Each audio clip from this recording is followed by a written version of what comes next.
Saskatchewan, down a winding country road. All the quiet that you'd want is there to get to know. Church bells and waving wheat and snow geese fill the air, but there's a darkness underneath the small town's honest prayer. Carrie Ann was born there. She was an orphaned only child. Her forest eyes and auburn hair would radiate for miles.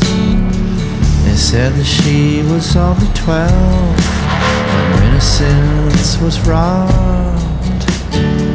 She hitched a ride to Edmonton with a trucker named Crowbar.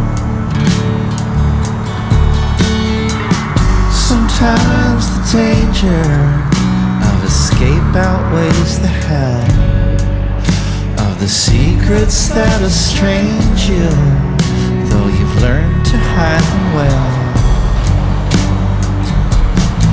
She said, I've only come to leave. Leaving's what I do, 'cause when you got no place to be, you just sort of passing through. So tonight I'll ride